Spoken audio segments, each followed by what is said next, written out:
I don't understand how you expect me to check that, dear. Okay.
When the weather is hot, look in the shady places where you may find them resting. When the weather is colder, you may find them on the open grassy plains soaking up the warm rays of the sun. Many animals are colored and shaded to blend into the environment. This is true of both predators and their prey, so you must pay attention and look carefully. The lion is colored like the yellow grass where they hide tonight. Now crocodiles look like submerged rocks at the water's edge. Even the giraffe is patterned like the shadows that fall under the trees where they browse for leaves. Most importantly, please keep your eyes on your children. Thank you. And for your own safety, remain in your seats at all times. Arms, feet, legs, sides,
If you do not have a stroller in your party, you have a stroller in your party.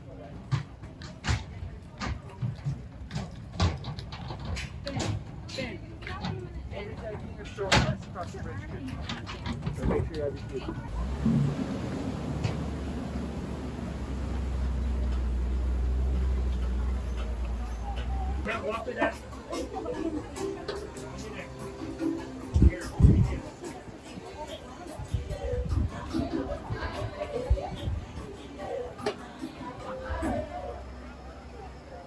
Ciao everyone, we are almost ready to board on our safari vehicle.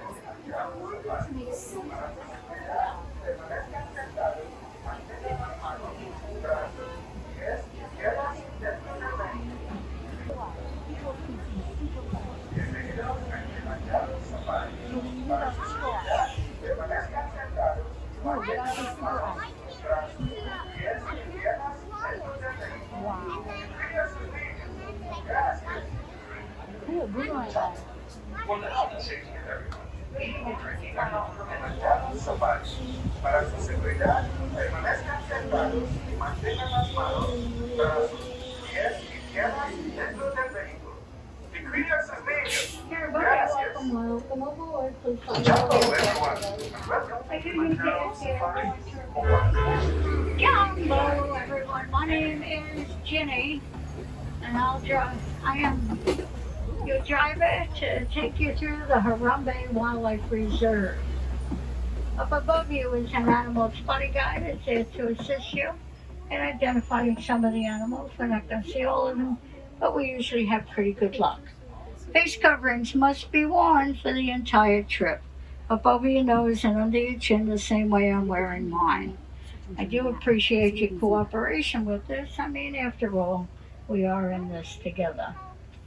So as soon as I get clearance, we're going to head into Little Achuri Forest, and the key word here is forest.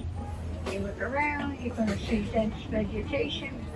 That means some of the animals will actually be quite hard to see. Coloring and markings will blend in with their background. Over here on the right is an okapi. From the back end, it's going to look like half a zebra. Don't let those zebra stripes fool you, though. It's the only known living relative of the giraffe. If you look at its head and neck, you will see the resemblance. It's a very big long tongue, just like the giraffe does. Watering holes like the one coming up is a great gathering place for some of the rarer species.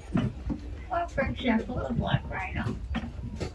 Now, sadly, there are less than 5,000 black rhinos left in the wild. Now, they're hunted for the horns on their head. Even on reserves like this, they are not safe.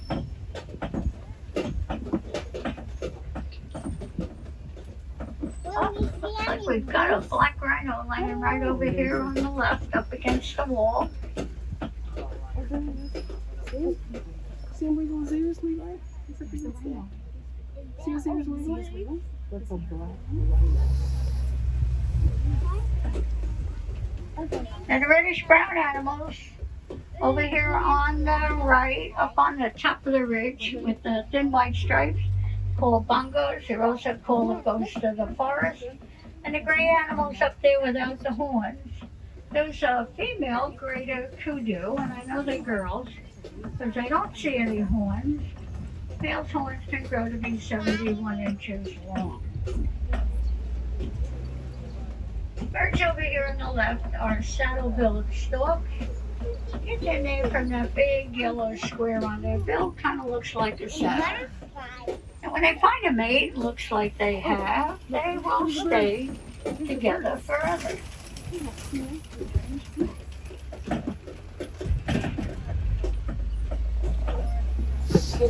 We're heading towards the Sappi River. The best chance to see some hippos. Hippos at first weigh about 85 pounds, and a mature male will tip the scales at about 5,000 pounds. Looks like we've got a hippo under the water, right over here where the two stumps are sticking out of the water. And there's one walking. If you look over your right shoulder, you can see how big a hippo really is. There's one in the water. They can hold their breath anywhere from 5 to 8 minutes at a time. If you can't see that one and the one that was walking, there's probably a few over here on the left. Although these kind of look like big old baked potatoes floating around in the water. What are those things? Those are birds. So the birds on the island are pinkback pelicans. Their backs will turn pink during the mating season. Their eggs will incubate in about 30 days.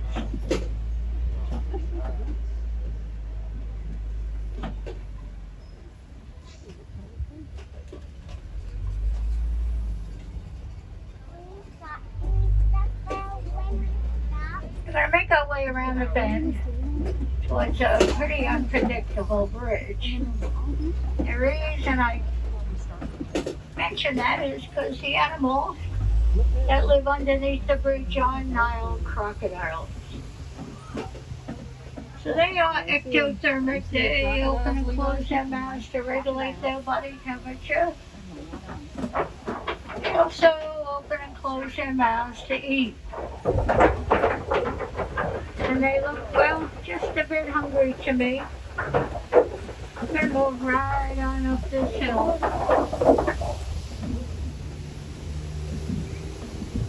So we're leaving the forest, entering the savanna, an entirely different ecosystem with many different animals.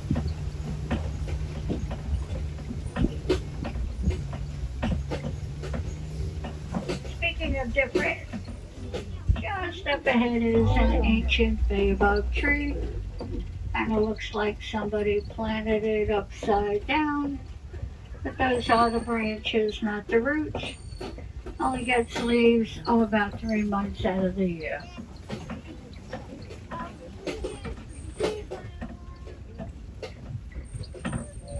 And this is the most amazing view of the savanna, part of the Serengeti grasslands. Stretches for hundreds of miles across East Africa. It acts like the super highway for millions of migrating animals every year.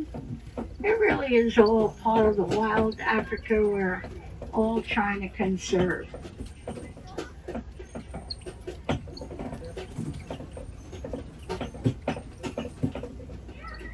At the bottom of the hill, you're going to look to the right, you're going to see a Maasai giraffe. Maasai giraffes have a jagged, irregular spot pattern. Now, most people know giraffes are the tallest animals in the world. What you might not know is they only sleep 30 minutes a day. The rest of the time they're either eating or they're looking for food.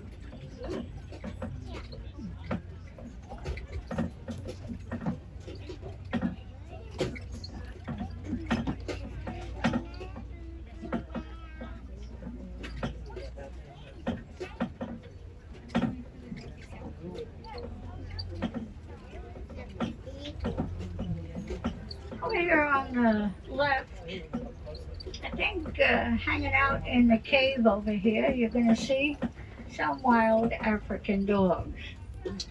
Now they're also called painted dogs.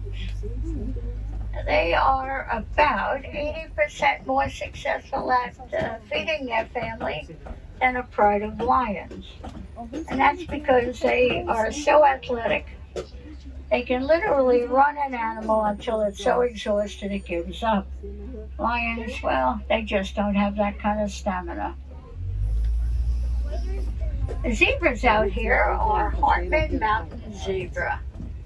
Zebra stripes are unique to each animal, just like our fingerprints. No two zebra has exactly the same stripe. And the antelope out there are sable antelope. They are the emblem of the reserve. Now they will stand or lay in a circle on purpose so that they can see danger coming at them from any direction.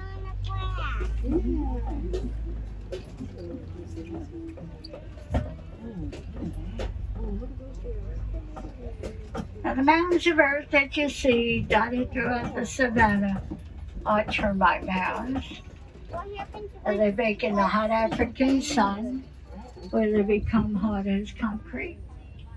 Elephants will use them as a scratching post.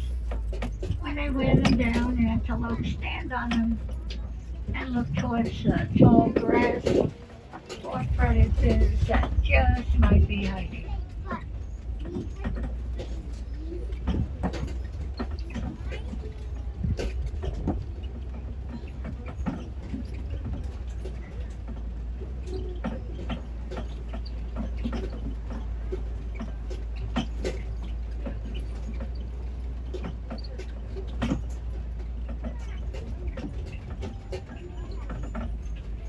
Way up on the very top top of the hill, you'll see some gray animals.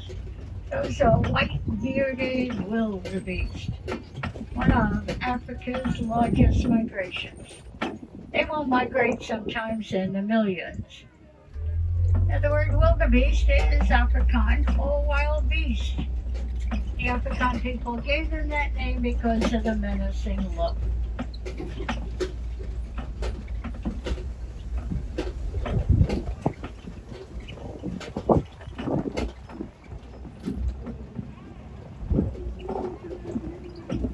To make this turn, if you look over here to the right underneath the palm trees, you'll see some animals with some huge horns. Those are Ankole cattle. They're a sign of wealth in Africa. They're never ever used for meat. They're a status symbol. You see, the more cattle you own in Africa, the richer you are.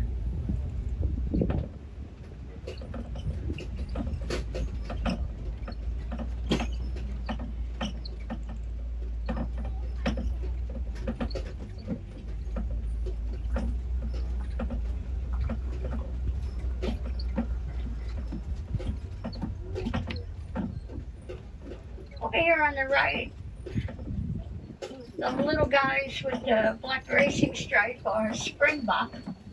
Now, they will spring into the air to get away from predators. It's called pronking. When they leap into the air, look like their legs are attached to pogo sticks. Now we're going to head towards the very edge of elephant country. Now, a lone elephant by itself is almost always a male elephant. A group of elephants generally are adult females and their babies. It looks like we might have a female elephant and one of her offspring over here on the right. And over here on the left, a troop of mandrill monkeys, the largest, most colorful monkeys in Africa. In a troop, there'll be a dominant male, and he'll weigh about 100 pounds, and the females are about 30 pounds.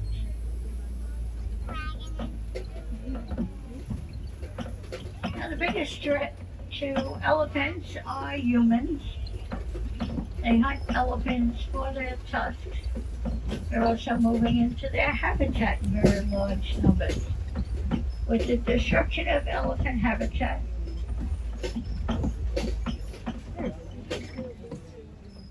it puts both humans and elephants into dangerous situations.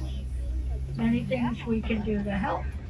We can support and join conservation organizations. Now, the bridge coming up has been quite a challenge to get across. So here's my advice, hang on. I've got my steering wheel to hold on to. You've got each other.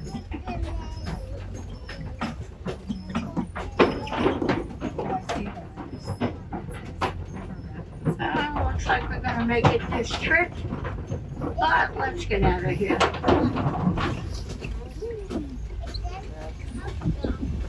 Looks like we've come to some red clay. Elephants will occasionally eat small amounts of this clay. It actually gives them beneficial minerals.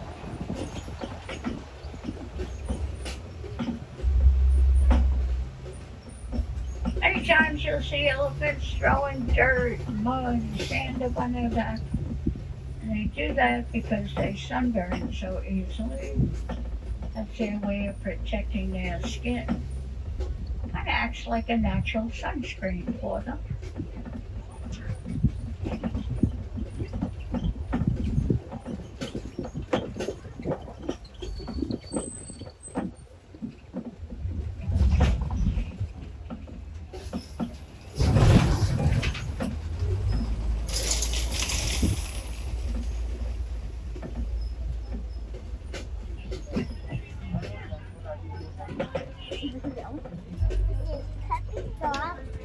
Baby elephant chasing the birds.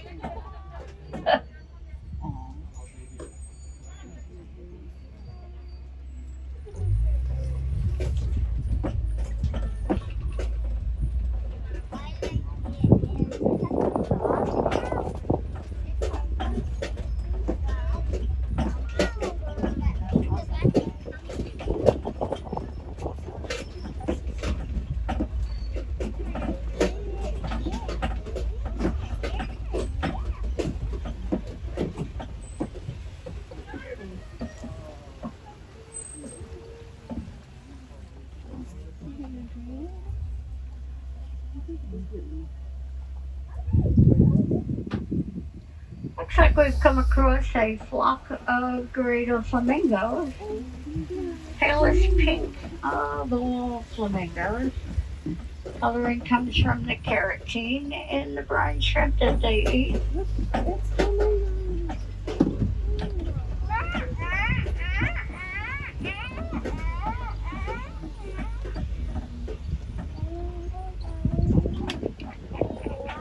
Where the water is.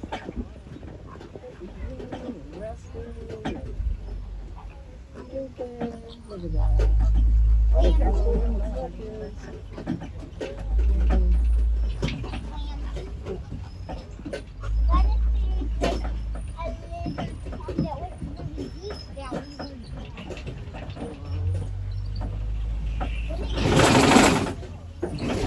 Looks like we've had some white rhino activity through here. You can tell by the mud hole. Now, one time they were Africa's greatest success story. Well, sadly, they no longer are. Ruthless poachers are hunting them for their horns. They're hunting them because some cultures believe rhino horns can cure disease like cancer. Rhino horns are the same material our hair and nails are made out of, so they're not curing anything. Look over here to the right, you'll see some white rhinos.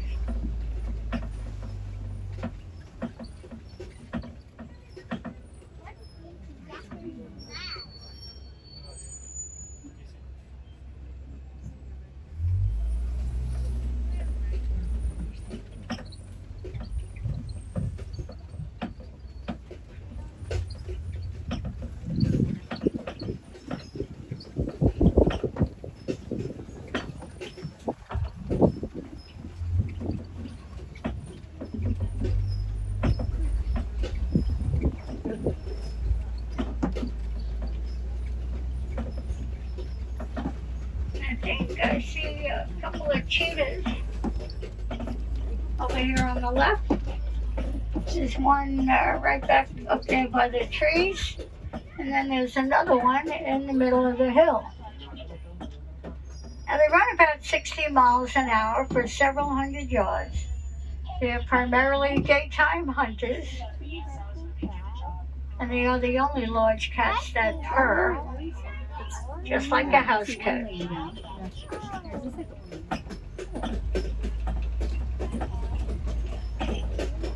Now the rock formation is called the copy. It's a good vantage point for that male lion up on the top of that rock.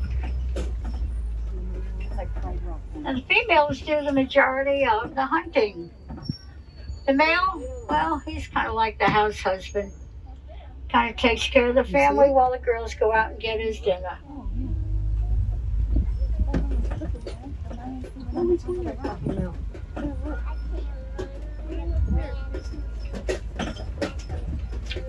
If you look to the right, you'll get a better look at the white rhino.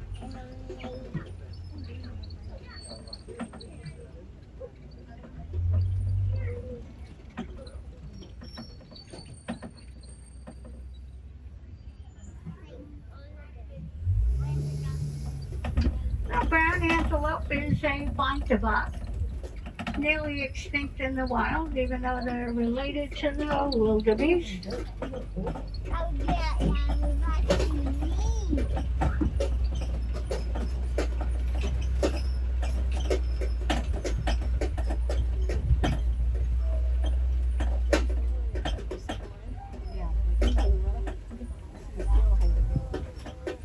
Some warthog birds here on the hillside, dug out by the largest burrowing mammal. The warthogs will dig their own burrows, but once in a while you'll see them steal somebody else's.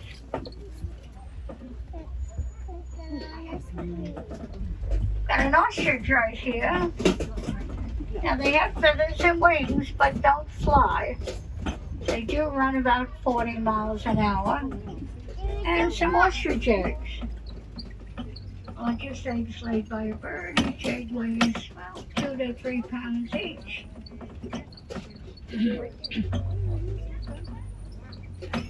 Now this looks like we've come to the end of our journey. I see a warden's post up ahead. These wardens are caring for a herd of Nigerian dwarf goats, which are milk goats. These little guys will generate about a quart of milk a day. The wardens are giving the milk to the village people of Harambe for them to use, and if they can't use it, they can sell it. And they're doing this because they're hoping that their reliance on wildlife will be less and less, and they'll depend more on domesticated animals like these Nigerian dwarf goats. Now, the goal of conservation is to balance the needs of humans and the needs of animals. If we can achieve that balance, well, then really everybody wins. And that's what we're striving for here on the reserve. I do want to thank you for choosing Kilimanjaro safaris today. The safari outfit in East Africa. If folks like the animals we just saw, head on over to Agani Forest Trail. There's western lowland gorillas, colobus monkeys. My favorite is the naked mole rats. I don't know how you can resist a naked mole rat. And I do encourage you to get involved in conservation. Pretty easy to do. All you have to do is recycle. Recycle, reuse, repurpose. Maybe all of that can help the environment we live in.